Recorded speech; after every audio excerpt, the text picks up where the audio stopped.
I always love the responses that we get when people see this picture. It's like, that's Mm-hmm. five-ish for you. There's this real story behind it too. Working his magic. I do have that video saved on my phone Mm-hmm. somewhere. Mm-hmm. Mm-hmm. Okay, let's do this thing.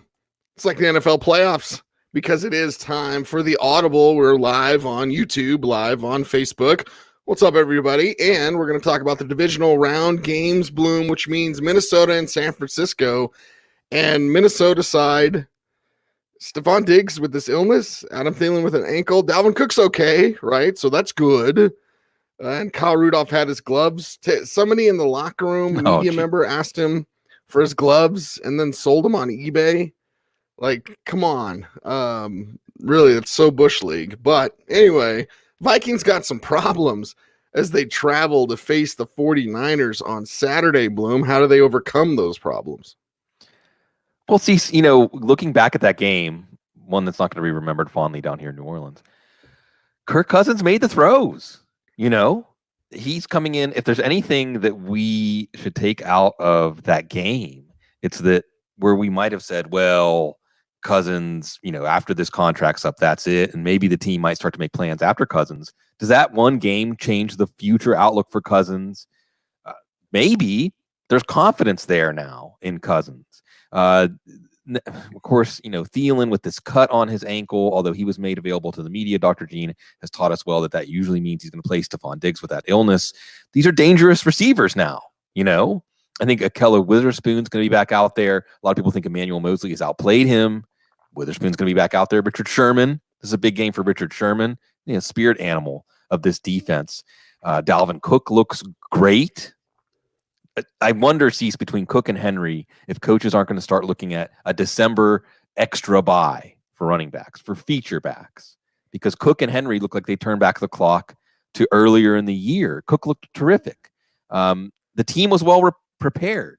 The Vikings team that we saw the last few weeks of the season did not look like a playoff team in any fashion, and they came out very confident, very executing very well, intensity. Even the defense played well last week. So this is a pretty even matchup, dare I say. San Francisco's defense early in the year maybe was a factor. They may get D Ford back for this one. I don't know. I don't know, and maybe Quan Alexander could be back for this one. I don't know that we look at when we look at Minnesota's offense on the field against San Francisco's defense. Is there a clear advantage? Is San Francisco clearly the better unit? No. And well the Kubiak, Dennison, and the thing is, these teams are kind of like Spider-Man pointing at Spider-Man as far as the offenses, right? Mike Shanahan's everywhere. Have you noticed that, Steve?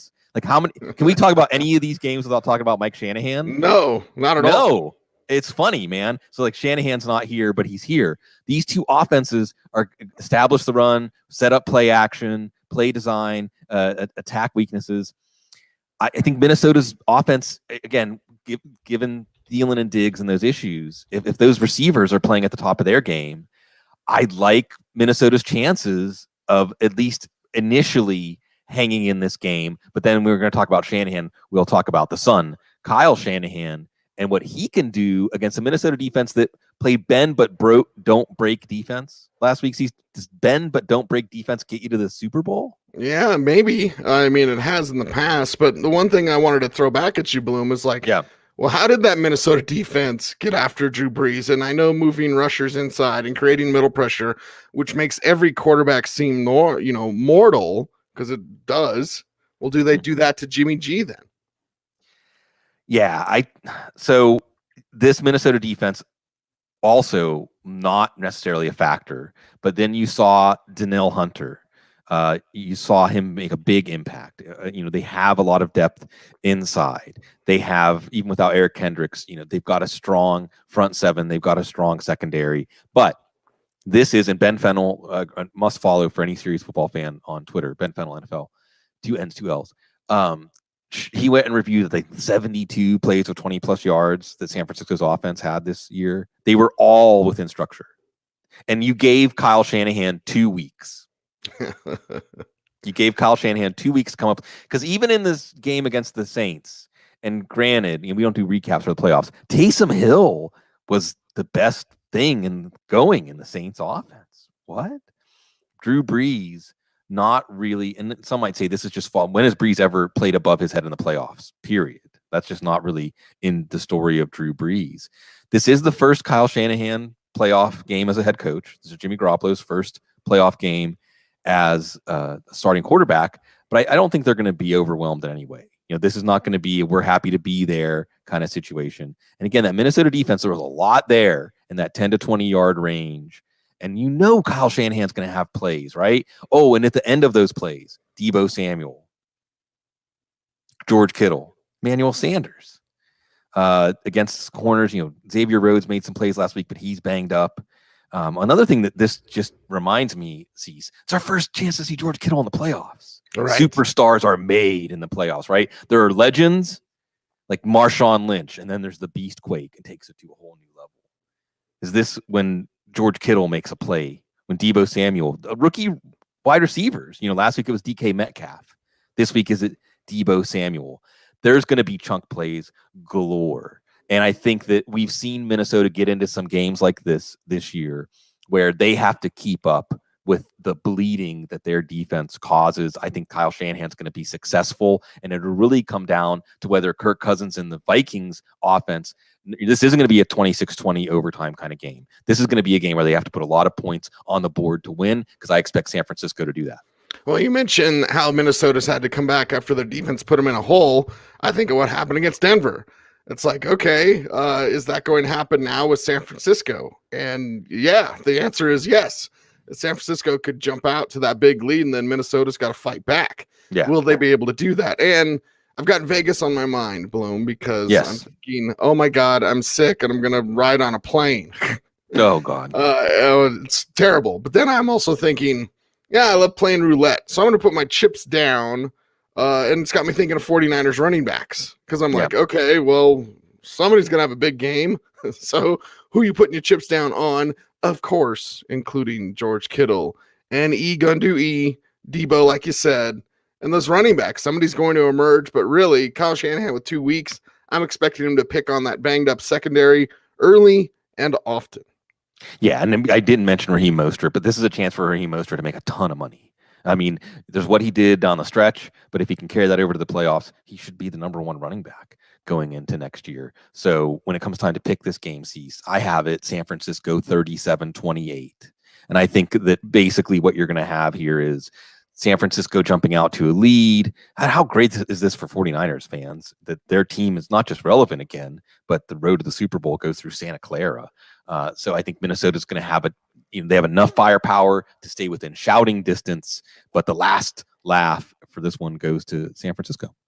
38-28. What was your score? 37-28. Okay, 38-28. I'm seeing a bigger role for Robbie Gould. Robbie Gould's going to get more field goals anyway. Okay, all right. Well, either way, offensive explosivo on Saturday's first game. Not so sure the second game can do that, at least on both sides of the ball. And it is Tennessee and Baltimore as the AFC matchup to go to the AFC Championship. Goes through Baltimore, and next week it'll go through Baltimore. Spoiler alert, because I'm not picking the Titans. Neither are you, Bloom. I don't even know what you're going to say, but I can tell. Yeah. So let's discuss how Tennessee can put up the best fight. And is it fighting fire with fire? Is it just Derrick Henry keeping Lamar Jackson cold on the sidelines, right? It's the oldest trick in the book. Yeah. But it's also football 101, and it's kind of the Titans' best shot. I mean, do you want to get into a back and forth tit for tat type of game? And I don't have to say sorry, Joe, when I say that. Is that how you want to approach Baltimore? I don't think so. Slow the game down, put it at your own pace, play a physical style, throw in some tricks that Bill Belichick will hate you for. Like, that's fine. But it's got to be a lot of Derrick Henry, right? Right? Well, yeah. So what's interesting to look at here is, did Tennessee only win last week because the New England offense is so bad? I mean, they only put up 14 points on offense. And I know New England's defense is good, don't get me wrong. But what did Derrick Henry have? Over 200 total yards, and you got 14 points out of that? Ryan Tannehill didn't even throw for 100 yards. I think that Bill Belichick showed Baltimore what to do. And this is, make them run. Let them run. Not only should you not fear Derrick Henry, but what you should fear. And it's interesting, Cease, because there's a larger conversation now about the run. This has gone through so many iterations, like running backs don't matter, running the ball doesn't matter, establishing the run doesn't matter. Well, actually, a lot of the teams that are in the playoffs and doing well this year are teams that are run first teams, or at least very focused on the quality of their running game. But then you take it to another level. This is galaxy brain stuff, right? What you really want to do is have a good running game because it gets more players into the box. Then you get chunk plays in the passing game off of play action. Just what we talked about with Minnesota and San Francisco, right? Two very good running teams. So you're actually in a good spot if Derrick Henry gets 30 carries again, in so much that it was there for New England to win that game if their offense was just better. Baltimore's offense is better than New England's. Here's the other thing. Baltimore has, remember Earl Thomas? So here's something that makes you not fear big chunk plays and play action passing. Earl Thomas, right?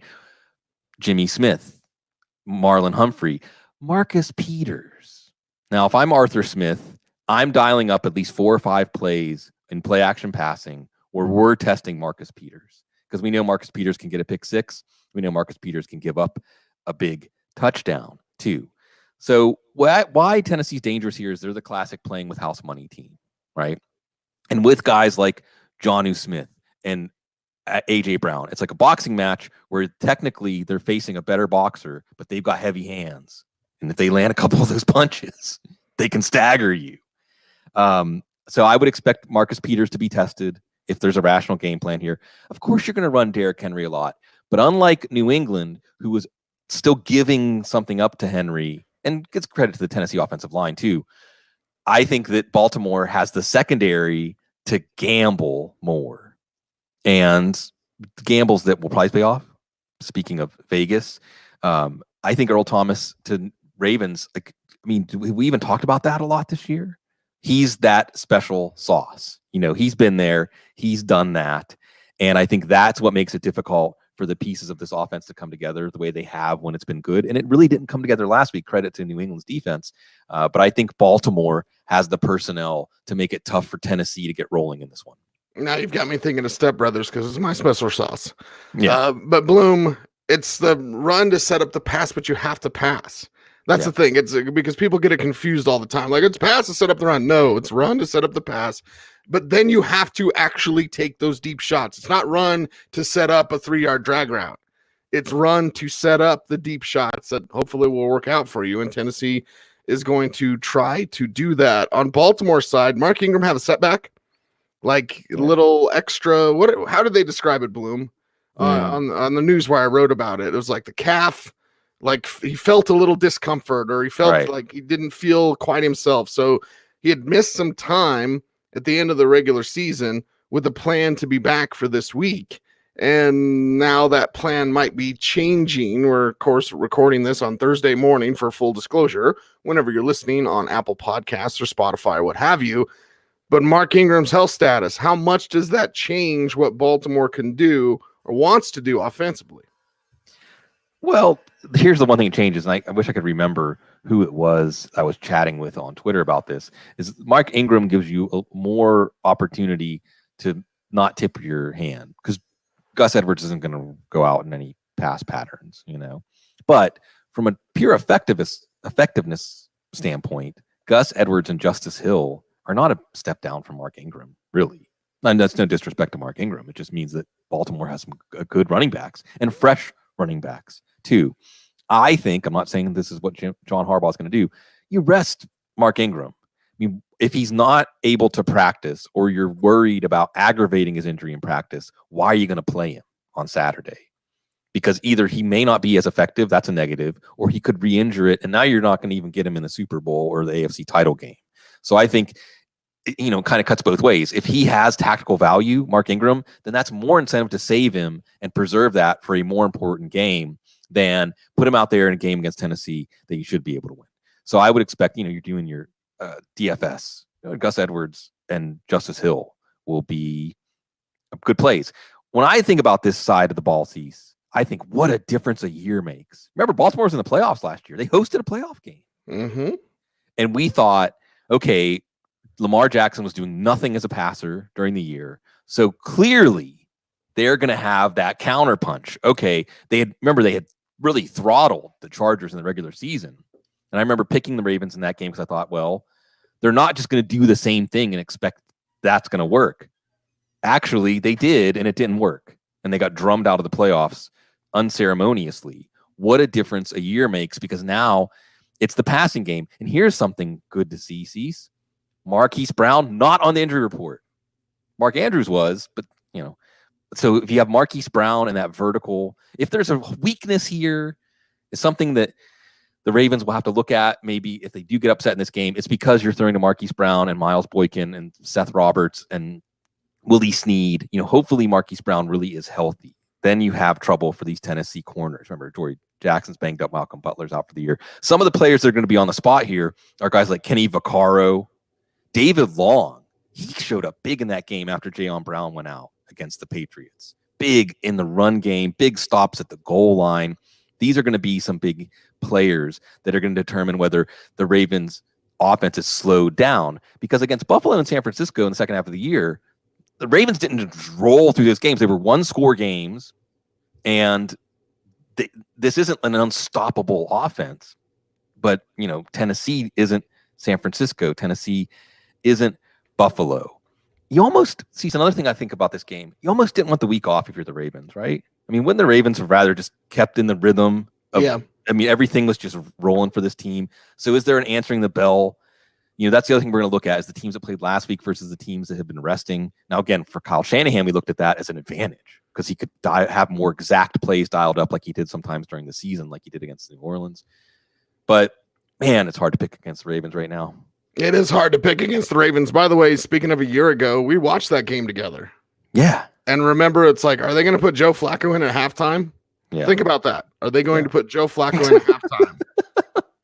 And now Lamar is MVP of this league. It's time to pick this game.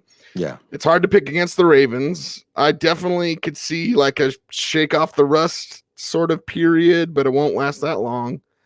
And Tennessee, they've got nothing to lose, which is always dangerous, right? But I don't think they can hang in this one. I don't want to be disrespectful and say like 28-3, but how about this? 24-10. Yeah, I have it 33-21, Cease. And okay. I look at it, I think of it like as a game where it might be slow to start. Maybe it's like 9-7. How are the Titans scoring 21? Because they're getting, because it's going to be like 9-7 at the half maybe. And then Lamar Jackson will come out in the second half, touchdown. And next thing you know, it's going to be like 30-7. And then, Tannehill gets some points in garbage time. We know they're not going to kick field goals with Greg or Joseph. Yeah, but I think it's one of those cases where the Titans might keep it a game for part of the game, but eventually they'll yield to the irresistible force of Lamar Jackson. Let's yield to the irresistible force of Pat Mahomes as we go to Sunday's games. It's Houston and Kansas City up next, and the Houston side of things, well, they're happy to be there because, well, again, we don't do playoff recap shows, Bloom, but, hey, Buffalo, we put up a nice fight there. Houston, you charge back. You made it happen. Okay, good for you, bud. Now, on to Kansas City. So, okay, Nuke Hopkins, yes. The eternal question is, Will Fuller going to play? Now Kenny Stills is banged up. Like, I get sick of talking about Will Fuller because, like, he's so damn good when he's healthy and he's never healthy. So, whatever. Whatever is whatever. Will Bill O'Brien actually use Duke Johnson Jr. more and rinse repeat football 101, Bloom? Is this a play keep away from Pat Mahomes type of plan for Bill O'Brien? Well, what's interesting about this one, Cease, is this is the only game this weekend where they played in the regular season, Houston and Kansas City. Houston won that game in Kansas City. I think Will Fuller dropped 3 touchdown passes in that game. It was a weird game. Kansas City jumped out to a 17-3 lead. They actually got a touchdown, and then I think there was a Deshaun Watson fumble, and they got a field goal, and then they answered with a field goal, but then they got another touchdown. It looked like it was going to be a romp. And then there was a point with about 30 seconds left in the first half where KC got the ball back at their own 20, and they dropped Mahomes back to pass, and he got sacked and fumbled. And then Houston got a touchdown going into the locker room, and they took control in the second half with exactly what you described, these long drives. Kansas City only touched the ball 3 times in the second half. and 2 of them were 3 and outs. So it was a combination of offense and defense. You wonder if Andy Reid's going to remember that and not get too aggressive in the 2-minute drill, as that was a turning point in that game. I don't think that's how this game is going to go, though. Maybe the 17-3 early part. Some of this, it's funny. Like, there's these eternal questions, right? Like, one of the eternal questions is Will Fuller going to play? And if he does play, is he going to get hurt during the game or be effective? Another one is how much will Bill O'Brien hold back Deshaun Watson, right? Yet another game of, as long as Bill O'Brien's fingerprints are on the game, it's bad for Houston. And then when Deshaun Watson just rolls up his sleeves, like, as I got to do this myself. You know what he said? I love that quote after the game. I knew someone had to be great. Why not me? Why not me? He is great. I think that the O'Brien, we look back at that game last week, Cease, and I don't want to take anything away from the Texans. Buffalo let up. Buffalo had a classic, Sean McDermott's going to be, Sean McDermott is going to be haunted by this for the entire offseason. Teams have a collective consciousness. It starts with the quarterback and the head coach. And I really think when they went up 16-0, even though it was 16-0 instead of 20-0, the team just said, like, okay, we got this. They started getting pictures in their head of what was going to happen next week.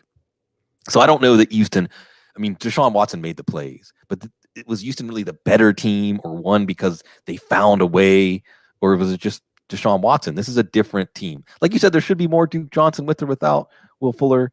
Here's the other thing. This defense is actually good. It wasn't an actually good defense. Now it is. It's been an excellent defense in the second half of the year. They're going to be able to take away DeAndre Hopkins. And remember, they've got the Honey Badger. Now, it's funny. There's the dueling revenge games, right? Carlos Hyde basically gets cut, traded for couch cushion change. And Honey Badger doesn't go back to Houston.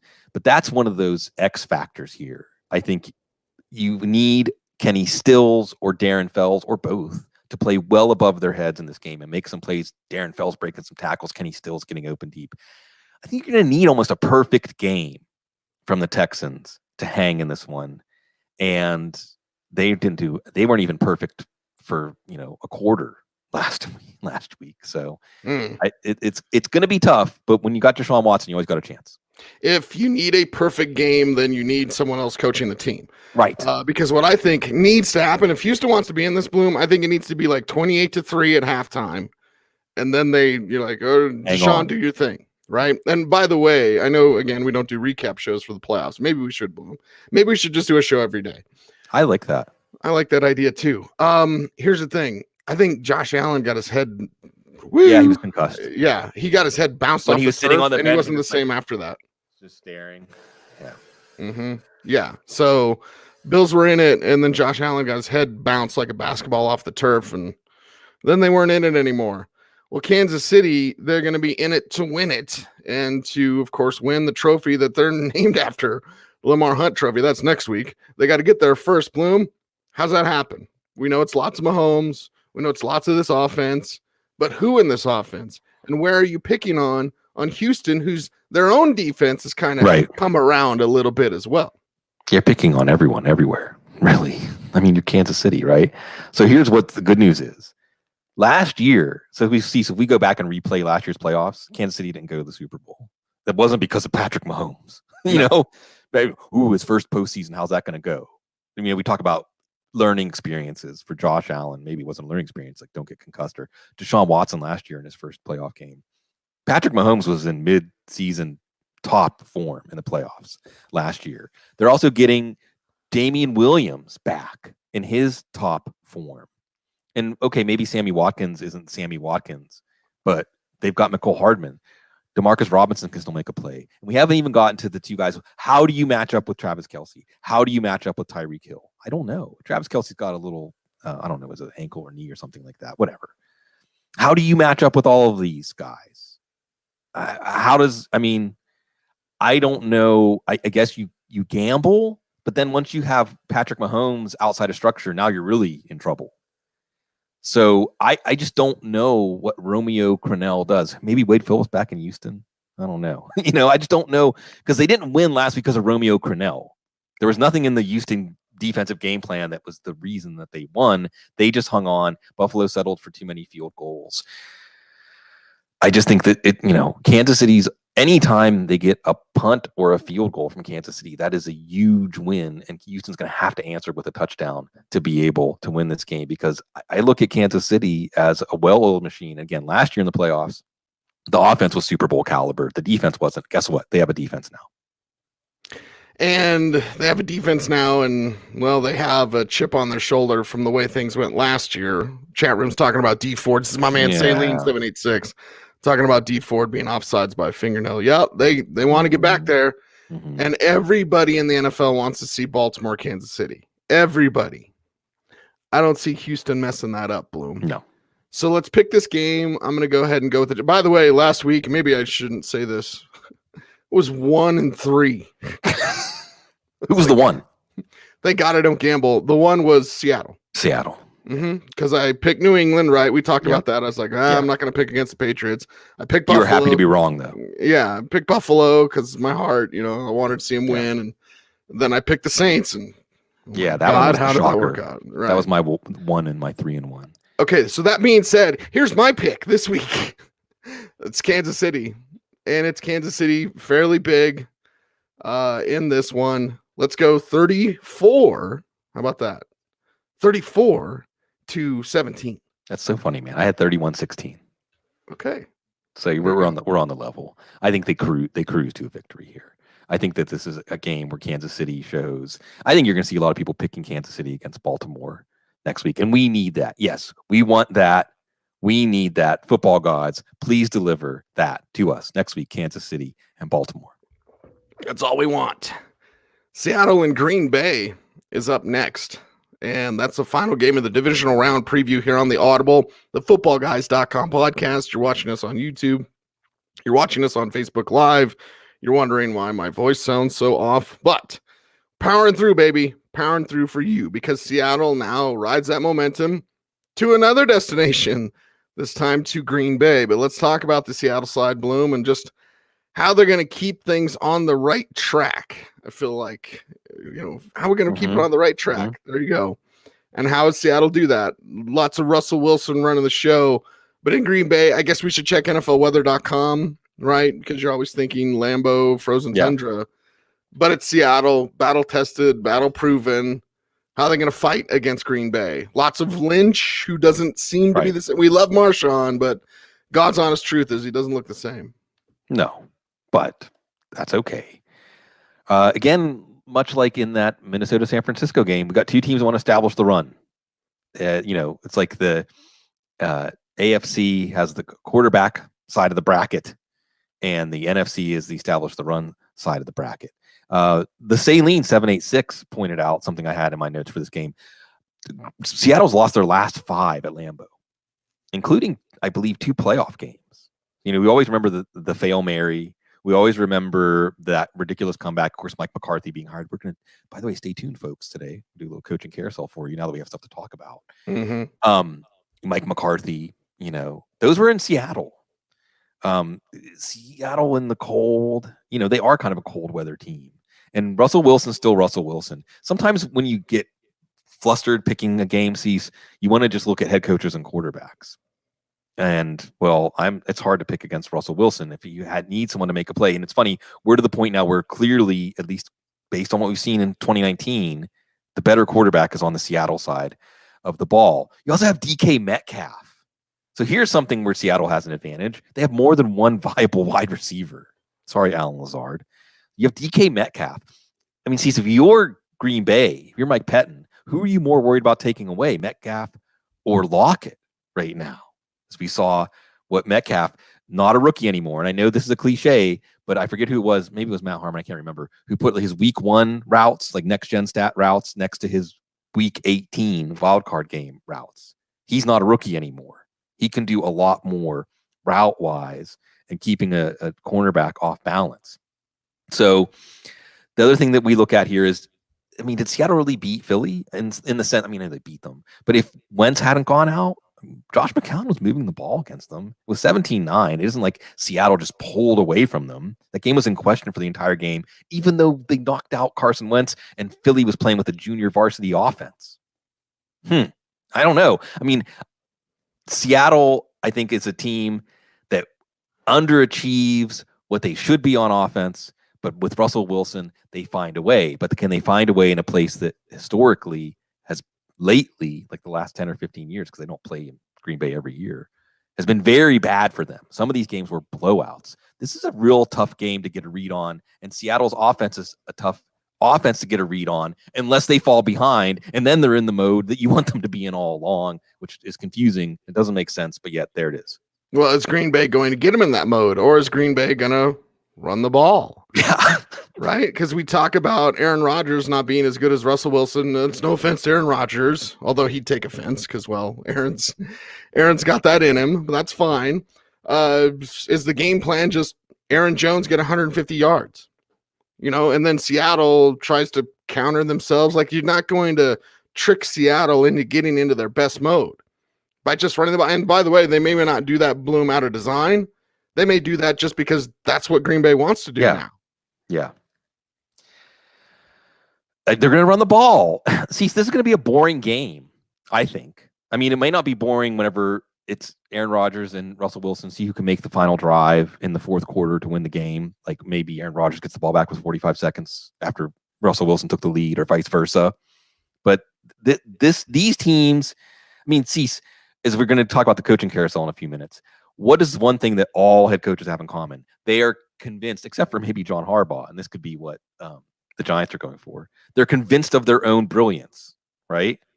So if you got to a bye in 13-3, why would all of a sudden Matt LaFleur change? And why should he change? It isn't like Aaron Rodgers has been playing like, we're going to put the ball back, put in his hands, throw 40 times. He hasn't looked like someone that you want to do that with. Seattle's defense isn't imposing at all. By the way, I didn't mention Green Bay's defense very much. They give up some big plays, again, Metcalf and Lockett, but they do have a pass rush to Darius Smith, Preston Smith. On the Seattle side, this is an overachieving defense. I mean, they do have some guys like Bobby Wagner and KJ Wright that have been there, done that. But otherwise, that's it. Like, that's the only holdover from the Legion of Boom. You need Jadeveon Clowney. You need Jerron Reed. You need some of these guys. And it'll be interesting to see, by the way, who has a bigger impact this week, Jacob Martin or Jadeveon Clowney. Because remember, Martin was one of the pieces that Houston got in that Jadeveon Clowney trade that seemed like they got fleeced. Biggest thing I think could be an indicator here for Green Bay is, does somebody else make a play other than Devontae Adams and Aaron Jones? Alan Lazard, Marquez Valdez-Scantling, Jake Kumaro, Geronimo Allison, Jimmy Graham. Okay, not Jimmy Graham. Robert Tonyan, Bobby Tonyan, or Mercedes Lewis in the red zone or something like that. You need somebody other than Devontae Adams that can be a viable target downfield. And that could be Aaron Jones. We've seen Aaron Jones look extremely good. And speaking about superstars, Aaron Jones' wattage went way up this year. This could be a game for him because it is the crucible, the playoffs, and we do see the true nature of these plays. And it's going to be a lot of Aaron Jones, and that's an advantage, right? Aaron Jones versus Marshawn Lynch or Travis Homer. I think you're going to see Travis Homer go back into the background here. So, this is a game that might not be the most exciting to watch, but I think it will still come back to the quarterbacks over the coaches, because the coaches, again, San Francisco and Minnesota, they have a similar game plan, and Green Bay's got the home field advantage. They've got Lambeau. Seattle's got Russell Wilson. Yeah, why didn't Seattle get C.J. Anderson? I don't know how much longer I can mention his name, but every time I watch the Seattle rushing attack, I'm like, is he, huh? Oh, he doesn't know the offense. Yeah, he's like the smartest guy in the room. Just ask Peyton Manning. Yeah. Okay, Bloom, it's time to pick this game, and I'm not picking Seattle. It ends here.